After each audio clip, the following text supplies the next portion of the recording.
مولاي صل وسلم دائما. Bang, silakan duduk. Baik, bismillahirrahmanirrahim. Assalamualaikum warahmatullahi wabarakatuh.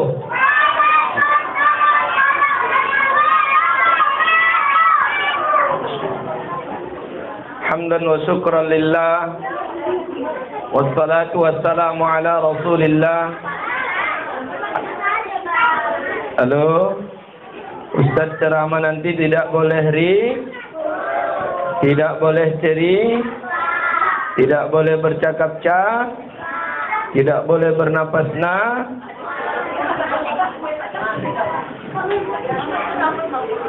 Hamdan wa syukran lillah. Wassalatu wassalamu ala rasulillah. Asyhadu an la ilaha illallah wahdahu la syarikalah wa asyhadu anna Muhammadan abduhu wa rasuluh.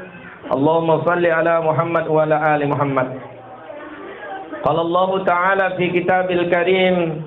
Bismillahirrahmanirrahim. Wal yakhshal ladina law taraku min khalfihim dzurriyyatan di'afa khafu 'alaihim falyattaqullaha wal yaqulu qawlan sadida. Wa qala ta'ala ya ayyuhalladzina amanu kutiba 'alaikumus shiyam kama kutiba 'alal ladzina min qablikum la'allakum tattaqun. Amma ba'du, yang sama kita hormati dan muliakan pembina Rumah Quran Imtiaz Ustadz Haji Aman Shah Sinaga. Kemudian yang kita hormati para ustaz-ustaz kita. Ada Ustaz Saddam saya tengok di luar, pembina Rumah Quran apa Ustaz? Apa? Hah? Al-Husaini ya, di Padang Matinggi. Kemudian ada pembina Rumah Quran As-Sabru Ustaz Sabri Harahap. Kemudian ada Ustaz Galih Orlando ya, juga pembina Masjid Raya Kabupaten Labuan Batu, Bapak Kepala Lingkungan yang hadir, dan seluruh Bapak dan Ibu orang tua siswa Rumah Quran Imtiaz ya, maupun yang tidak ya, jiran tetangga. Mudah-mudahan kita semuanya mendapatkan keberkahan Allah di tanggal 10 Sya'ban pada hari ini. Alhamdulillah atas semua limpahan nikmat karunia yang Allah berikan kepada kita. Mudah-mudahan kita menjadi hamba-hambanya yang pandai bersyukur atas semua nikmat ini. Nikmat ini tujuannya adalah memudahkan kita untuk menjalani kehidupan dan tentunya untuk sama-sama mempersiapkan masa depan kita yang jauh lebih panjang dan lebih abadi. Dunia bukan tempat kita untuk bersenang-senang, tapi adalah dunia untuk tempat kita berjuang untuk sama-sama mempersiapkan masa depan yang jauh lebih baik. Allahumma salli ala Muhammad wa ala ali Muhammad. Mudah-mudahan tersampaikan kepada baginda Rasulullah SAW. Allahumma salli wa sallim wa barik alaihi. Mudah-mudahan kita semuanya nanti mendapatkan syafaatnya. Amin ya rabbal alamin. Coba ulang dulu tadi salawatnya nak. 1, 2, 3. Sallallahu ala Sallallahu alaihi wasallam.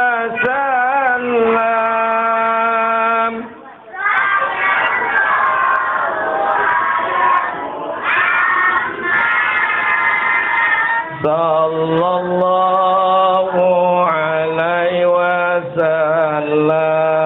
Allahumma salli wa sallim wa barik alaihi. Jadi memang ceramah depan makhluk halus ini lebih sulit ya. Nah, ini makhluk-makhluk halus ini agak sulit ceramah depan makhluk halus ini. Kalau ini udah makhluk kasar kalau yang depan ini. Ya. Nah, jadi Bapak Ibu, anak-anakku sekalian, adik-adikku sekalian, pada hari ini kita memperingati Isra wal Mi'rajnya baginda Rasulullah sallallahu alaihi wasallam. Jadi tentunya dalam kesempatan ini ya, saya tidak banyak menyampaikan nasihat kepada diri saya dan kepada kita semuanya. Karena saya yakin ya, anak-anak ini lebih fokus kepada apa yang di depan ini. Ya, kalau perkara harganya satu set 100.000 nih, bahkan ada 90.000. Tapi ibu bolehkan nanti tingginya 1 meter, tidak pala bangga dia menerima itu di rumah. Kenapa? Karena di situ tidak ada perjuangan. Ini kalau kita kalikan 35.000 ya sebiji. Tapi begitu tak dapat dia nanti mau nangis ini pula. Ya. Nah, jadi artinya apa Bapak Ibu yang dimuliakan oleh Allah? Sekecil apapun yang dilakukan oleh anak kita, maka berikan dia reward, motivasi. Andai nanti anak kita pulang dari sini tak membawa piala nih, habis zuhur langsung suruh ganti pakaian karena kau sudah mau tampil kemarin, ayo ke Sujuya. Oh, ya akhir tengah bulan ini Ustaz agak gawat keuangan, ya udah hutang dulu. Ya, kenapa? Biar dia merasa dihargai. Ya, illam tastagil bit ta'ah fa tastagil bil ma'siyah. Ya. Maka rumah Quran imtiaz sudah menjadi solusi terhadap kegiatan anak-anak kita. Lihatlah anak-anak kita sekarang Bapak Ibu. Saya di samping Masjid Babur Razak itu selalu lihat anak-anak mengumpul semua. Ngapain anak-anak ini saya pikir? Rupanya mencuri wifi sekolah. Ya. Masih anak SD, bolak-balik diganti password, hackernya lebih hebat lagi rupanya. Masya Allah, ya. Jadi Bapak Ibu yang dimuliakan oleh Allah Subhanahu Wa Taala, ya. Maka apa sebenarnya kewajiban kita kepada anak kita ini? Apa yang harus kita lakukan? Cukupkah memberi dia makan? Cukupkah membelikan bajunya? Cukupkah mengantarnya ke sekolah? Ternyata tidak. Kata Umar bin Khattab, ada 3 kewajibanmu kepada anak kita. Abang-abang, halo? Halo? Tanya nanti sama ayah sama oma, sudah dapat nggak yang 3 ini kita? Ya? Apa kewajiban kita Bapak Ibu sebagai orang tua? Yang pertama adalah ayyantaqiya ummahu. Anak kita ini berhak mendapatkan ayah dan ibu yang baik.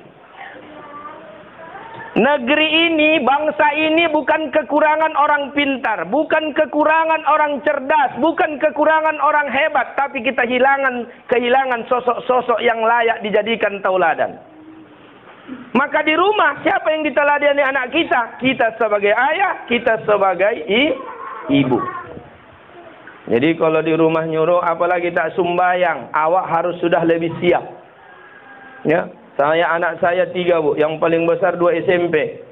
Ya, alhamdulillah semalam saya tanya guru tahfiznya 10 juz. Yang kelas 2, yang nomor 2 kelas 5 SD, saya tanya guru tahfiznya 5 juz. Yang nomor 3 agak marbulut sedikit memang. Ya, memang biasa paling kecil ini agak marbulut. Iqra pun belum tamat. Masya, udah kelas 1 SD. Ya. Nah. Luar biasa bijaknya anak-anak kita sekarang. Tak sama kayak kita dulu. Terlalu cepat dewasa dengan apa yang mereka terima informasi dari internet yang ada di tangan mereka. Tak bisa lagi. Jadi memang tak lagi mulut ini yang harus banyak bercakap, tapi contoh yang harus diperbanyak kepada anak-anak kita. Muru auladakum bis salati wa hum ibnu sab'ah. Suruh anakmu salat di saat usianya 7 tahun. Wadribuhum asra. Pukul di saat 10 tahun. Saya tanyalah dulu kita Bapak Ibu yang hadir sini, yang anaknya sudah ada yang lebih 10 tahun. Pernahnya anak nih kita pukul gara-gara tak sholat? Pernah? Ya, karena kita jujur orang tua hari ini, ya tak tahan dengan rengekan anak-anak kita. Ya, itulah yang membuat kita hari ini gawat. Rengekan anak itu. Gara-gara behel, ya, merengek dia pulang sekolah, mau nyawa yang poning di rumah. Pulang menangis. Kenapa kau menangis? Oma, kawanku sudah warna coklat giginya. Ya. Paksa memikirkan itu kita. Rengekan anak ini padahal bukan butuh. Tapi karena rekengannya kita tidak mau untuk melawannya. Inilah tantangan kita. Nah Bapak Ibu yang dimuliakan oleh Allah, suruh anakmu sholat 7 tahun kata Rasul. Pukul di saat 10 tahun. Dalam kitab At-Tarbiyatul Aulad fil Islam yang dikarang oleh Dr. Nasi Ulwan, penulis di Mesir. Ya, 2 jilid bukunya. Sudah diterjemahkan ke dalam bahasa Indonesia. Bapak Ibu silakan nanti dibeli. Ya, berangkat ke Medan, singgah di Gramedia atau di toko-toko buku yang ada di Medan, belikan ini. cara mendidik anak menurut Islam. Mulai dia lahir sampai nanti dia berumah tangga dibahas oleh beliau dalam buku ini. Dalam buku itu apa kata beliau? Memukul anak untuk mendidik itu adalah sesuatu yang baik, tapi pukulan itu sebaiknya adalah di telapak kakinya. Kenapa? Merangsang kecerdasan otak anak. Jadi jangan kepala, kita pula dari kocik kepala. Oi oto katanya sekali. Sampai di sekolah gurunya, oi oto katanya sekali. Makanya wajar tamat SMA cuma satu yang tahu dia apa itu coret-coret baju. Kenapa? Otaknya udah pindah dari kepala ke dengkul. Ya, telapak kaki. Itu yang disuruh oleh beliau. Merangsang kecerdasan atau otak anak kita ketika telapak kaki yang kita pukul. Cuma hanya prakteknya agak berat memang. Kalau kaki pak. Kalau ini duduk kau dulu nang katanya. Mana mau dia duduk? Tahu dia mau kena pukul. Ya. Suruh kata ya Rasulullah SAW. Datang ibu-ibu, Ustaz, kalau anaknya tak apalah disuruh, Ustaz udah berangkat. Jadi apa masalahnya? Tak aku menjawab yo. Ayahnya Ustaz, kalau anaknya pakai rotan, ayahnya pakai beroti siapa? Masya Allah. Ya. Nah, Bapak Ibu yang dimulakan oleh Allah, ini pelajaran Isra Mi'raj yang ingin kita ambil. Ya, pentingkah salat itu anak-anakku sekalian? Penting? Penting. Apa kata Rasul? Pentingnya salat terhadap dirimu seperti pentingnya kepala terhadap tubuhmu. Bisa tanya dulu. Adanya orang di luar sana nak yang masih hidup kakinya sudah tidak ada? Ada? Bisa orang hidup tangannya nggak ada bisa masih hidup? Bisa orang hidup tapi tak bisa melihat? Bisa. Tapi ada anak murid di rumah Quran Imtiaz begitu datang tak berkepala? Ada? Artinya apa Rasul ingin mengatakan kalau ada orang Islam tapi nggak sholat itu seperti makhluk yang tak berkepala. Apalah namanya kalau tak ada kepalanya? Apa namanya? Begu. Cumanya bahasa Rasul itu indah. Rasul hanya mengumpamakan bagai makhluk tak berkepala. Pergilah kita ke kampung kita. Kalau ada makhluk tak berkepala, apa kita bilang? Hantu. Begu. Berarti sompatlah ayah awak di rumah tak sholat. Berarti awak tinggal sama? Ini agak kupanas-panas di sini nih Pak. Ya. Tapi jangan pula kau bilang nanti, woi begu sholat kau. Jangan bilang gitu. Durhaka kau sama ayahmu itu. Ya Bu ya. Ya. Penting sholat ini penting. Banyak kau berimpak, banyak kau bersedekah, kau bangun masjid, kau santuni anak yatim setiap waktu. Tapi di saat kau tidak sholat, kau tak bisa membawa amalmu kelak ke hadapan Allah Subhanahu wa Ta'ala.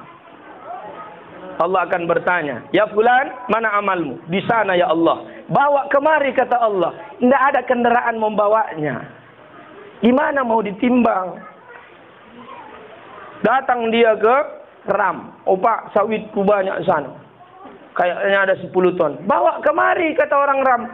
Tak ada truknya membawanya. Apa tidak ditimbang? Ya, apa mau ditimbang? Jadi begitulah kira-kira salat ini. Alat pembawa seluruh amal kita kelak menghadap Allah Subhanahu wa Ta'ala. Ya. Jadi anak-anak kita ini alhamdulillah. Ya, dengan berdirinya rumah Quran Imtiaz ini. Bapak Ibu, mata kita terlalu sedikit Allah berikan untuk mengawasi anak-anak kita. Waktu kita terlalu sedikit untuk mengawasi anak-anak kita. Kaki kita hanya 2. Takkan mampu kita untuk menjelajahi kemana mereka selama 24 jam. Maka ini adalah salah satu sarana untuk paling tidak membantu kita untuk mengawasi apa yang mereka lakukan. Ini Ustaz setiap hari Ustaz ngajinya Ustaz. 4 hari dalam sepekan. Ya, 4 hari dalam sepekan. Jadi Bapak Ibu yang dimuliakan oleh Allah, kalaupun tadi kata Ustaz Amansa, lomba ini tadi dari Bang Muamalat, dari pengajian di Eknabara. Kata Allah dalam Al-Quran, wa idha huyyitum bitahiyatim fahayyu bi ahsana minha aurudduha. Kalau kau diberikan penghargaan sama orang, balaslah penghargaan itu minimal sama, atau kalau bisa lebihkan, bi ahsana minha, lebihkan. Kalau orang ucapkan salam, assalamualaikum warahmatullahi wabarakatuh, kita harus lebihkan, waalaikumsalam warahmatullahi wabarakatuh wa maghfiratuh, tambahkan. Jangan malah dikorupsi. Assalamualaikum warahmatullahi wabarakatuh, waalaikumsalam. Itu enak di ibu saja itu, tekor yang ngasih. Ya, ini lagi menjelang Ramadan ini, terkadang tetangga ngantar bubur, ini bu ya, teganya pula dia, bentar bu, pergi dia ke dalam, dituangkannya ke mangkok yang dikasih itu, habis itu dikasihkannya piring kotor. Ya Allah, teganya dia. Kalau kita dikasih satu, besok pulangkan dua. Itu baru apa namanya, lebih baik. Paling tidak dikasih sepiring, pulangkan sepiring. Yang parah tuh dikasih sepiring, pulang kosong. Oh, tak ikhlas dia Ustaz. Bukan cerita ikhlas di sini. Ini perkara menghormati. Jadi beginilah, ya. Bukan berarti ketika Ustaz Amansa bercakap begitu tadi, tak ibu pikirkan ke depannya. Hah? Itu bahasa sindiran halus itu. Ya, kalau bahasanya tendangan 12 pas ini Ustaz Amansa. Ya, artinya begitu banyaklah kalian wahai masyarakat apa ini Ustaz? Padat karya ini. Masalah dananya untuk piala anak kita ini saya ambil dari muamalat, saya ambil dari Eknabara. Ini sebenarnya kejam tadi pesan Ustaz Amansa nih. Cumanya menganggap alhamdulillah tak keluar duitku. Itu pula ya kan. Nah, cumanya enggak pala pesan Ustaz Amansa sama saya sampaikan ini enggak. Artinya ke depan berpikirlah kita kan. Kenapa? Kalau untuk yang lain kita mau untuk berkorban, kenapa untuk ini kita tak mau korban? Ya Bapak Ibu, ya paling tidak kalaupun anak kita kata Ustaz Amansa tadi belum juga menghafal, bahkan iqra'nya belum selesai, paling tidak kegiatannya sudah positif. Kalau di sini dia apa yang dilakukannya? Kalaupun lari-lari, biarlah. Kalaupun dia kemana-mana, masih di sini. Ya. Bapak Ibu yang dimuliakan oleh Allah Subhanahu Wa Taala, maka seorang ayah, seorang ibu harus bisa menjadi contoh buat anak-anaknya.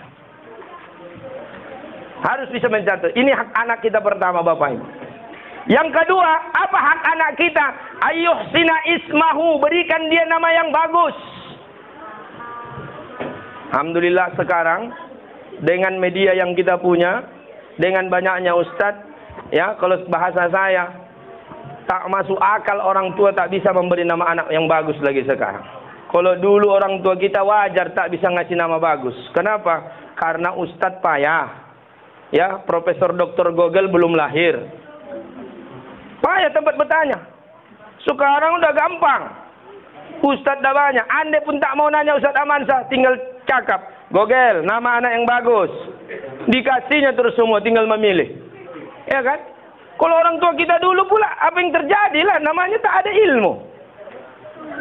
Siapa nama anakmu ini? Oh, Ustadz, ini waktu lahir anakku ini hujan deras, petir menyambar-nyambar, kilatnya luar biasa. Jadi siapa kau buat namanya? Muhammad Ronggur.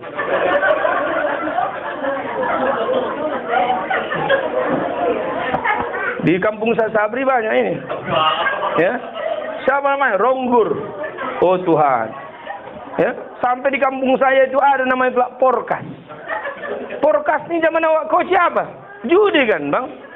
Tapi masa itu memang itu yang viral. Terakhir dibuatnya Porkas. Wajar, ilmu belum ada. Siapa kayak nama anak ini kau buat? Oh Ustaz, anakku ini yang lamaan dapat 10 tahun baru dapat anak ini Ustaz. Ya, 10 tahun berobat ke sana, berobat kemari, berobat ke sana. Jadi siapa dah bapak buat namanya? Lolot. Allahu Akbar. Kenapa lolot? Lama baru ada Ustaz. Apa boleh dibuat? Itulah ilmu orang tua kita. Ya kan? Ini anak bapak ini siapa buat? Oh Ustaz, ini 6 kali keguguran istriku ini. Lah hamil pertama gugur, kedua gugur, 3 gugur, 4 gugur, 5 gugur. Ke-6 alhamdulillah baru selamat Ustaz. Siapa namanya? Sangkot. Kenapa? Dari 6 calon cuma 1 yang tersangkut. Wajar ilmu mereka sampai di situ. Tapi hari ini bagian daripada hak anak kita, berikan dia nama yang bagus. Bagus-bagus nama anaknya kita ini sekarang. Cumanya kalau cari dari internet, lihatlah yang nama yang baik. Paham arti. Saya sekitar 3 bulan yang lalu pernah menambahkan nama anak di Jalan Dewi Sartika. Saya terkejut. Begitu saya tambahkan namanya Muhammad Hans Rifki. Muhammad bahasa Arab. Tahu kita artinya. Hans. Saat itu Hans KB belum viral. Ya, belum viral. Ya, Hans. Bahasa Arab tak ada setahu saya Hans. Rifki jelas bahasa Arab. Apalah Hans ini? Saya berpikir terus. Terakhir pulang saya ke rumah, saya cari internet. Apa Hans ini? Rupanya Hans ini adalah singkatan. Ya, dia berasal dari bahasa Itali. Ya, singkatan dari Yohanes. Kalau udah Yohanes ini kan mana lah orang bersunat lagi? Ya kan? Kira-kira Yohanes orang bersunat apa tak bersunat? Tak bersunat kan, Bang? Yohanes, cumanya karena disingkat keren sedikit pula. Hans, keren. Samanya gitu, kenal siapa namamu? Boy. Oh, cari di Facebook, tak dapat. Siapa lah nama kau ni, Boy? Jumpa lagi, tak ada namamu, ku tengok Boy di internet. Di Facebook, tak ada Boy. Itu singkatannya Ustaz. Kepanjangannya Boyman. Oh Tuhan. Oh, pikir kerennya lagi, begitu jumpa rupanya Boyman. Ya. Nah, jadi orang-orang tua saya, Bapak Ibu yang dimuliakan oleh Allah Subhanahu wa taala, maka ini hak anak kita. Lahir dia, maka ajankan di telinga kanannya, qomatkan di telinga kirinya. Ada satu murid saya lucu, Pak. Sekitar 5 atau 6 tahun yang lalu, kelas 3 SMP. Ngadu dia sama saya. Ustaz, disuruh ayahku aku mengajankan adikku waktu lahir, kata. Jadi akan mau abang? Enggak, Ustaz. Jadi pas lahir adikku itu datang ayahku. Oi, ajankan adikmu dulu. Ku bilang sama ayahku, oh ya, ini anak ayah bukan anakku. Iya, pas jawabanmu itu. Terus apa alasan ayahmu rupanya menyuruh kau mengajankan? Kata ayahku begini, Ustaz. Udah kau aja mengajankannya. Kenapa aku mengajankannya ya? Udah banyak kali kamu, udah capek ayah mengajankannya. Allahu Akbar. Rupanya pula 8 anaknya. Allahu Akbar. Ya. Ini hak anak kita, ya. Jadi siapalah panggil nanti ada lahir masyarakat di sini, panggil dulu Ustaz Amansyah, kenapa? Mengajarkan anak kita, Bang. Tidak perlu, ya. Tidak perlu kita mengajarkannya. Biar apa? Saat ini dia lahir, kita ingatkan kalimat itu ke telinganya. Nanti pas kita akan meninggalkan dunia ini, anak kita itu pula yang akan mengingatkan kalimat thayyibah itu ke telinga kita.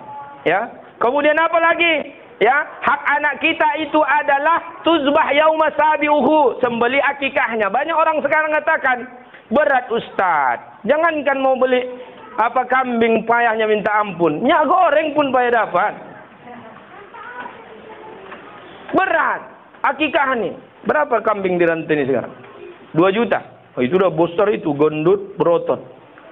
Ya, kalau yang berkurap, kurus, pendek, kocik, jolek, berapa kambing sini? Paling sekitar 1,5 juta. Ya. Sering saya sampaikan, ada yang lebih berat. Artinya apa? Biar anak kita ini sesuai sunnah kita lakukan. Kita berharap berkembang dia sesuai dengan keinginan kita. Andai pun sudah begitu kita buat, belum tentu anak ini akan menjadi anak soleh.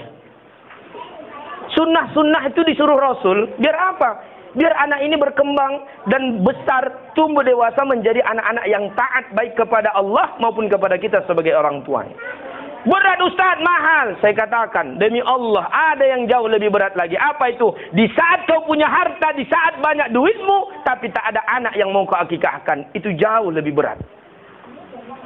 Ya? Itu jauh lebih berat. Hanya mazhab Syafi'i yang membedakan. Mazhab Syafi'i dibedakannya, oh ini laki-laki, ini anak perempuan. Laki-laki 2, perempuan 1. Kalau kita lihat nanti mazhab Maliki, mazhab Hanafi, mazhab Hambali, itu mereka mengatakan sama aja laki-laki perempuan. Nah, ini perlu saya ingatkan. Kenapa? Biar nanti tidak bersuuzon kepada tetangga. Andai ada nanti tetangga mengakikahkan anaknya laki-laki, tiba-tiba cuma disembelinya 1 ekor, jangan bilang, oh tak sah itu. Jangan bilang, 2 kemungkinan. 1, dia tidak pakai mazhab Syafi'i. Ya, dipakainya mazhab yang lain.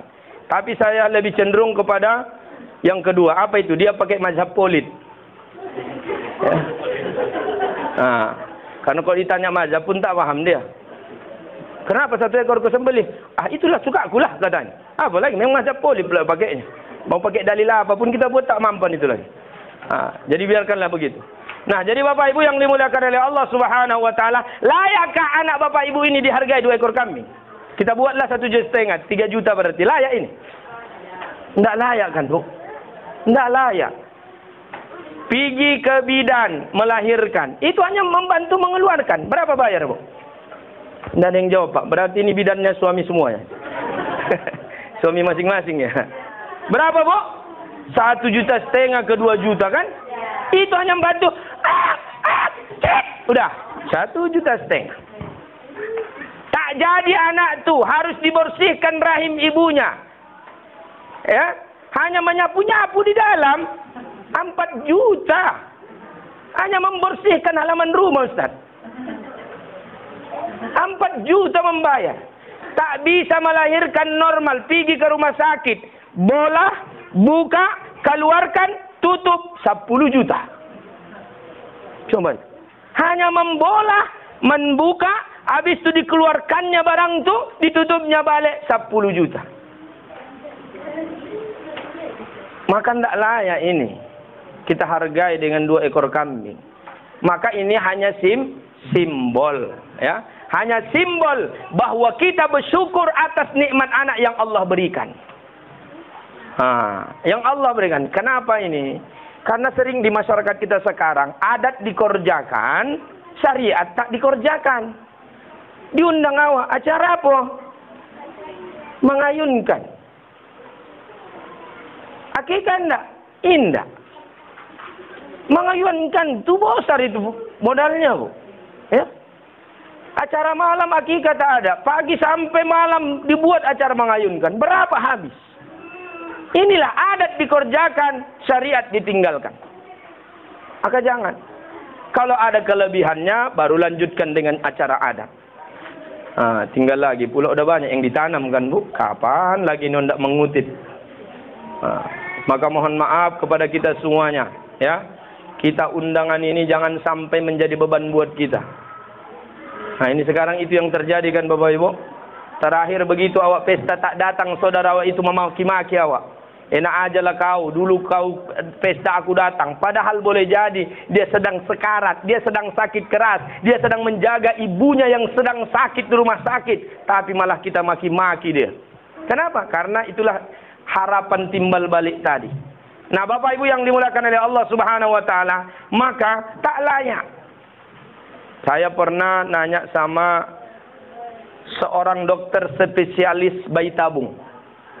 Ya, kebetulan beliau itu kepala cabang BRI Agro, saya mengisi di situ. Istrinya dokter spesialis bayi tabung di Jakarta. Saya tanya, Pak, mahal ini program bayi tabung nih? Mahal, Ustaz, ratusan juta. Ya, ratusan juta program bayi tabung ini. Apalagi ke Singapura tuh mahal, lebih mahal kalau di Singapura.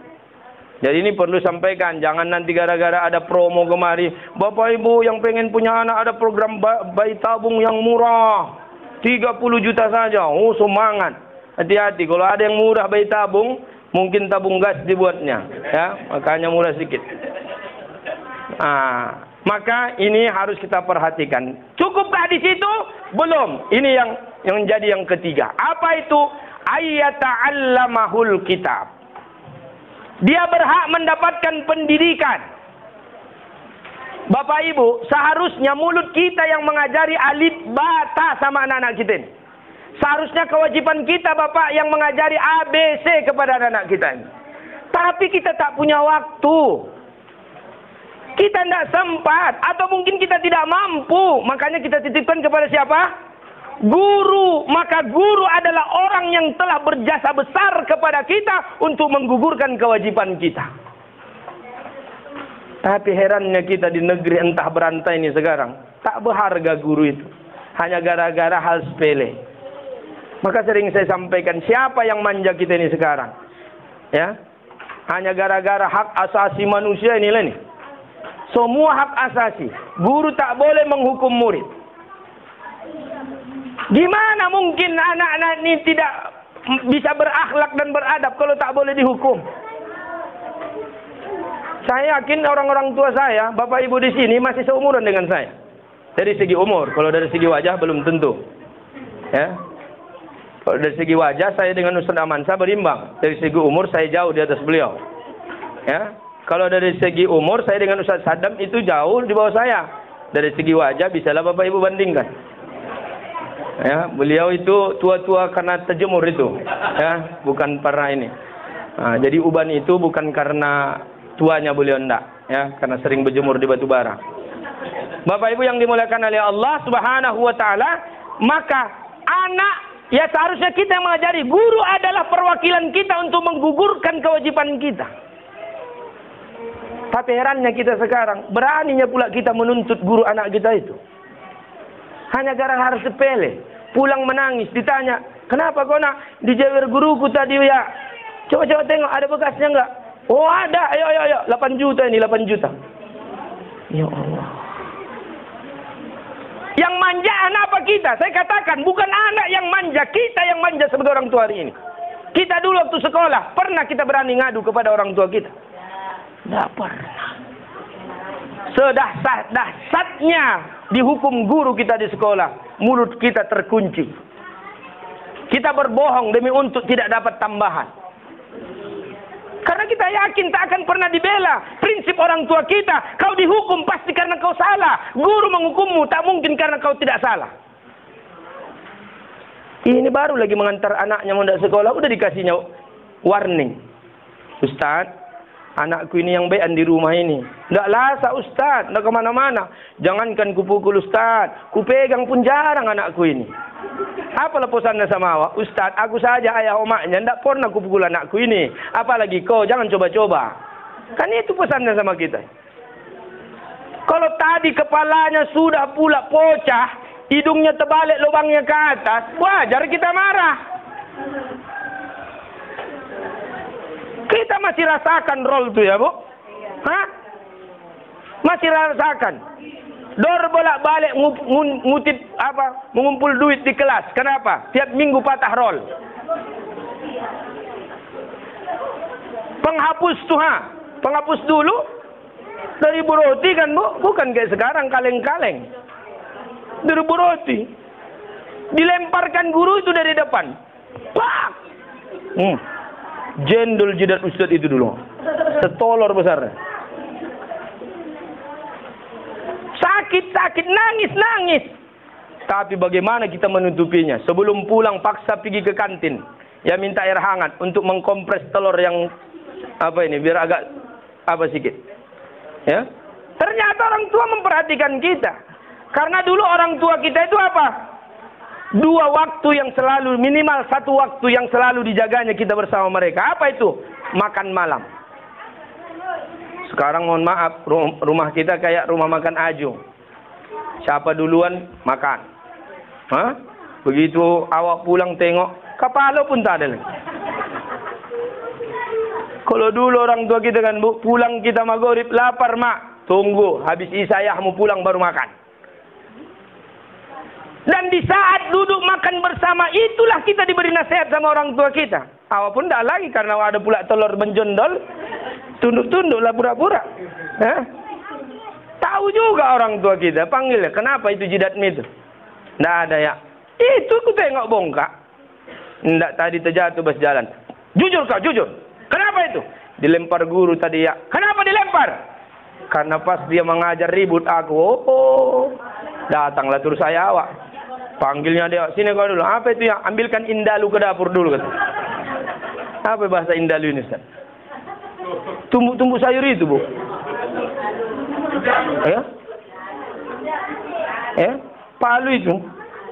Untuk apa itu ya? Biar ku indalu dulu sebola lagi. Biar pas 2 jendol di jidatnya itu. Kalau orang tua sekarang, kok tak protes, mencak-mencak datang kepada gurunya. Mencaci maki, menghina. Makanya saya katakan bukan orang tua, bukan anak yang manja terkadang. Tapi kita orang tua yang terlalu memanjakan anak kita. Ya. Bukan berarti saya katakan, berarti boleh dengan kekasaran mendidik. Tidak. Artinya janganlah semuanya, ya, kita inginkan anak kita itu tak boleh disentuh guru. Selama tujuannya mendidik, silahkan Ustaz. Kita masih ingat dulu ketika kita diantar ke guru mengaji oleh orang tua kita. Ustaz, ini anakku, ini rotannya. Kalau dia bandal, kalau dia ini, pukul. Saya ikhlas dunia akhirat. Ya. Jangan dipertuhankan hak asasi manusia ini. Maka ternyata hasil didikan orang tua dan guru-guru kita dulu lebih terlihat hasilnya sekarang. Mana lebih beradab? Sekarang lebih beradab. Makanya dulu kita begitu orang tua itu ada tamu, jangan coba macam-macam. Kita di pintu aja gini aja orang tua. Oh, dah berarti jangan diganggu. Sekarang gini kan anak ibu, datang tamu ibu. Ngapa mak kelilipan mak katanya. Ya. Pendidikan adalah hak anak kita. Ya. Pendidikan. Ini terakhir, ya 5 menit lagi Bapak Ibu. Tapi ingin saya luruskan tentang makna pendidikan ini. Memberikan pendidikan atau menyekolahkan anak ini adalah kewajiban kita Bapak Ibu. Jadi jangan sampai lari, ya. Karena sering muncul sekarang, begitu anaknya tamat kuliah, belum kerja atau apapun itu, sering muncul bahasa orang tua sekarang apa? Menyesal ayah, menyesal emak menyekolahkan kau. Saya sedih betul dengar ada ungkapan orang tua begini. Kenapa? Kan lucu kita rasa ketika ada seseorang baru melaksanakan kewajibannya, dia merasa menyesal. Dari mana ibu? Dari mana bapak? Baru sholat maghrib di musalla al-ikhwan. Wih, enaklah udah sholat maghrib, saya belum. Menyesal saya sholat maghrib itu. Kan lucu kita rasanya. Ada orang pulang haji, kita datang bu, jenguk. Selamat Pak Haji, selamat Bu Haja, mudah-mudahan menjadi haji mabrur. Apa kata dia? Menyesal saya yang berangkat haji itu. Lucu kan? Jadi kalau ada orang yang sudah mengeluarkan duit banyak, waktu yang begitu panjang untuk menyekolahkan anaknya, memberikan pendidikan kepada anaknya, tapi keluar dari mulutnya bahasa menyesal, berarti ada yang salah dari pemahaman kita memberikan pendidikan kepada anaknya. Maka panggil anak. Oh nak, ayah sekolahkan kau, omak sekolahkan kau, bukan tujuan omak biar kau jadi ini, jadi ini, jadi ini, jadi ini. Bukan. Kalaupun kau dapatkan nanti itu bonus Allah buatmu. Tapi kenapa ayah omak mau mengeluarkan duit berjuta-juta untuk menyekolahkan kau? Agar kelak di akhirat mulut ayah dan omak ini bisa menjawab pertanyaan Allah Subhanahu wa ta'ala. Itu tujuan kita Bapak Ibu. Itu tujuan utama menyekolahkan anak-anak kita ini. Biar mulut kita ini, biar kita kelak di akhirat bisa memberikan jawaban. Ya fulan, kau didik anakmu. Ku didik ya Allah.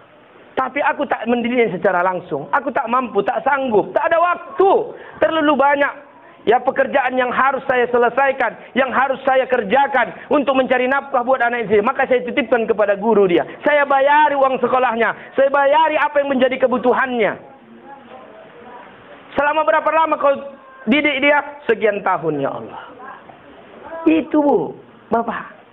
Jadi jangan katakan menyesal menyekolahkan anak. Kenapa kita katakan menyesal? Karena kita punya targetan dunia ketika memulai menyekolahkan anak ini. Ya, kita punya targetan dunia. Maka luruskan. Mulai dari sekarang luruskan. Ya Allah, salah satu kewajibanku sebagai orang tua adalah menyekolahkan anak. Biaya banyak ku keluarkan, waktu yang begitu panjang harus saya lewati, maka ini ya bukan untuk menjadikan anak saya ini dengan sekolah ini, andai pun dia dapatkan itu adalah bonus dan hadiah darimu ya Allah. Biar nggak ada kecewanya kita nanti Bu. Tiba-tiba anak kita itu tidak sesuai dengan keinginan kita. Kan kita begitu, kau harus jadi ini, sekolahkan masuk ini, kau jadi sini. Tak jadi itu dia, muncullah kecewa. Bayangkan duit yang sudah jutaan yang Bapak Ibu keluarkan, yang sudah kita keluarkan. Maka oleh sebab itu mudah-mudahan ya kita yang menitipkan anak-anak di rumah Quran Imtiaz ini, ya, andai pun ada Bapak Ibu keluarkan biaya, ya, mungkin untuk membayar minyak gurunya dan sebagainya, niatkan itu sedekah kepada Allah Subhanahu wa taala. Kenapa? Karena ketika Bapak Ibu mau membayar itu, kita sedang mempersiapkan anak-anak dan generasi yang tetap mau sujud kepada Allah 20 tahun yang akan datang. Ya. Jadi ketika kita bayar uang sekolah itu Bu, atau bayar uang mengaji anak, kita sedang bersedekah kepada Allah karena kita sedang mempersiapkan anak-anak dan generasi yang tetap mau sujud kepada Allah 20 tahun yang akan datang. Jadi tak sia-sia, ya. Jadi tidak sia-sia. Jadi saya rasa ini saja yang dapat saya sampaikan ya di momen Isra wal Mi'raj ini, apalagi sebentar lagi Ramadan, ya. Ya, ada pesan saya sedikit. Yang pertama, mari saling kita bermaafan nanti terutama jiran tetangga, ya. Nah, karena musyahin kata Rasulullah, orang yang masih ada dendam. Ya, jadi kalau kami dulu di Mesir itu ada namanya sakhona, Ustaz. Sakhona itu adalah alat pemanas air karena di sana ada musim dingin. Sakhona, pemanas air sehingga biar bisa mandi. Nah, bahasa hadis Rasul musyahin berarti orang yang masih ada panas dalam hatinya. La yahillu limri'im ayyahjura akhahu fawqa salasati ayyam. Tak halal bagimu mendiamkan saudaramu lebih daripada 3 hari. Ada bertanya ibu-ibu jamaah saya, Ustaz, itu kan untuk orang Ustaz 3 hari tak boleh. Kalau untuk suami awak boleh enggak Ustaz? Allahu Akbar. Orang saja tak boleh, apalagi laki awak. Aku bukan 3 hari lagi tak baca kabar Ustaz. 6 bulan tak baca kapan. Tak baca kapan ibu 6 bulan? Tidak Ustaz. Tapi ku tengok menggendong anak koci ibu. Itu lahir anakku Ustaz. Tak baca kapan lahir anak kami kata. Minta siapa yang gilo ini? Ya, ya, musyahin. Ini yang pertama yang ingin saya ingatkan. Yang kedua apa? Ya, yang kedua adalah ada kebiasaan di masyarakat kita ziarah kubur sebelum Ramadan. Tidak ada dalil syar'i sebenarnya yang mengkhususkan ziarah kubur menjelang Ramadan. Tapi apakah salah? Tak salah karena ziarah kubur kapan saja boleh. Silahkan. Ya. Tinggal lagi perlu saya ingatkan di majelis ini, jaga adab-adabnya. 1, ya, jaga pakaian kita. Karena kata Rasul, annal mayyit ya'rifu man zara bi jaratihi. Orang mati itu dia tahu siapa yang datang menziarahi dia. Dia tahu, oh ini anakku, oh ini menantuku, ini cucuku. Dia tahu. Jadi hidup orang mati itu Ustaz. Ya hiduplah. Apanya yang hidup? Ruhnya. Ruhnya hidup. Kalau jasad ini bentar ya ini Kalau kayak saya ini 2-3 minggu habis lah. Ya. Kalau kayak Ustaz Saddam 2-3 bulan lah Ustaz. Agak besar sedikit. Apalagi daging Ustaz agak lebih keras dari saya. Jadi cacing tu agak lambat makannya. Bahkan terkadang belum lagi dimasukkan mayat tu ke kubur tu dia tunggu cacing tu saya di bawah. Cepatlah sikit. Lama kali pun kamu turunkan katanya. Datang kawan di samping. Kenapa kau tidak cepat saja kayak diturunkan mayat tu? Apa kata kawan tu? Aku tidak balas dendam sama ini. Kenapa balas dendam? Dulu waktu hidup dia asalkan memancing. Dor aku dibuat nyompan. Kata. Aku bukan nakut-nakuti bapak yang hobi memancing. Dah. Cuma hanya pikir-pikirkan kian itu dari sekarang. Ya. Mana buktinya mereka hidup? Ketika kita sampai ke tempat makam itu kita disuruh mengucapkan Assalamualaikum ya ahlal kubur minal mu'minina wal mu'minat. Kita suruh mengucapkan salam. Ustaz, aku asal ziarah selalu mengucapkan salam Ustaz, tapi tak pernah pun dijawab orang tu. Allahu Akbar. Kalau sempat dijawab, manalah jadi kita ziarah. Pergilah ke kuburan Jalan Sempurna itu. Assalamualaikum ya ahlal kubur. Waalaikumsalam. Masuk Ustaz, masuk kata. Oh, cicing lagi itu kan bang. Cabutlah itu terus. Nah, masuk sampai di sana, ya kalau bawa anak kita udah bisa baca Quran, udah bisa doa, suruh dia yang bawakan bapak. Biar apa? Ngajari dia. Oh nak, kalau nanti udah oma yang di bawah nih, beginilah kau buat sama oma. Kalau ada ayah nanti yang di bawah nih, beginilah kau buat sama ayah. Karena mohon maaf, sering kita lihat ayah maknya baca Yasin, anaknya sibuk main handphone. Sibuk main handphone di situ. Nanti kita takut pas kita yang di bawah tu sibuk dia juga main handphone. Di WA-nya pula kita. Sehat, Oma. Tak tahu dia handphone udah pegang Mungkar Nakir. Apa dia kata? Si babami kata Mungkar Nakir. Udah pala lombam ayah omakmu di bawah ni. Kau WA lagi pula. Mengajari. Ya, kemudian terakhir kepada kita. Terutama mohon izin. Saya tak menyindir tidak apa. Mohon izin. Terutama kepada bapak-bapak ini. Apa itu? Minimal lah. Ketika di pekarangan kuburan itu, habis nanti doa apa, tak usahlah dulu merokok. Itu kadang-kadang habis doa langsung, tidak lagi tahan. Aku menengok dari jauh, bukan aku kasihan nengok dia yang merokok tuh. Aku kasihan yang di bawah tuh. Kenapa? Pecandu rokok dulu yang di bawah nih. Bayangkan orang pecandu rokok menengok orang merokok. Apa tak mengences di bawah sana? Sebatang dulu kawan leh kata. Ya. Minimal di luar nanti baru lanjutkan ya. Jadi insyaallah mudah-mudahan kita diberikan kesehatan ya menjelang Ramadan ini ya. Muhammadiyah sudah menetapkan tanggal 2 April tanggal jatuhnya Ramadan. Kelompok pertama. Pemerintah kita tunggu. Kemungkinan kalau tak tanggal 2 tanggal 3 ya, kelompok kedua. Tapi jangan jadi kelompok ketiga. Apa itu? Yang dia tanya, kapan hari raya? Ini yang baik sekarang ini. Ramadan tuh tidak dilompatinya saja. Hari raya ini pula yang ditanya dulu. Ya. Jadi abang-abang ya, terutama kakak-kakak juga yang berada di rumah Quran ini tetap semangat ya. Semangat menghafal Quran. Ya, karena Al-Quran itu akan menjadi pembelamu nanti di akhirat. Akan menjadi sesuatu yang akan berkah pada tubuhmu. Anak-anak Palestina ketika mereka diserang dengan bom-bom Israel, usianya sebegini besar, Bu. Usianya sebesar begini. Ketika Israel datang menyerang dengan tanknya, dengan rudalnya, dengan bom-bomnya, mereka tidak lari, tidak takut. Bahkan mereka saling mengatakan, kalau nanti Israel menyerang tempat kita ini, akulah duluan mati katanya. Kenapa? Aku dah rindu bertemu dengan ayah ibuku. Mereka berebut ingin menjemput syahidnya. Kenapa? Karena dia yakin ya bahwa ketika dia mati dia akan bertemu dengan ayah ibunya yang sudah dilihatnya dulu dibantai oleh Israel. Kenapa mulut mereka mampu mengucapkan itu? Karena ada Al-Quran di dada mereka. Ada Al-Quran di dada mereka. Ya, bukan Mobile Legend. Ya, Bro? Bukan Mobile Legend. Ya. Nah, makanya Bapak Ibu kita support, kita berikan motivasi. Ya perkara di sini mengapain? Jangan nanti main-main saja nyakor jangan tuh, biarlah. Ya biarlah, karena ada tipe anak-anak ini memang dia bermain tapi ternyata dia mendengar dari bermain itu. Bermacamnya ini. Ya, sama kayak kita ininya. Ada ini yang agak-agak ngantuk ini di majelis ini tapi dia dongar. Ya, dongarnya dia nih. Begitu nanti sampai bertongkar sama istri, aku pun kudongarnya pesan Ustaz itu. Tapi tidurnya Bapak. Ya. Tapi kalaupun tidur insyaallah tak apalah jadi sebuah yang buruk buat saya. Saya sering sampaikan jamaah, kalaupun Bapak Ibu tertidur saya ceramah, insyaallah pahalanya lebih besar buat saya. Kenapa? Karena besar pahala orang bisa menidurkan orang lain. Besar pahalanya itu. Makanya Ustaz ini bukan perkara menyampaikan ilmu saja Ustaz pahalanya. Perkara bisa menidurkan orang pun berpahala gitu. Ya, jadi jangan polong. Ini jemaah ini tidur, ini jemaah ini tidur. Jangan sakit hati. Besar pahala kita. Kenapa? Di rumah tak bisa tidur. Begitu kita ceramah tertidur dia. Apa tak besar pahala kita? Tak perlu dia minum obat.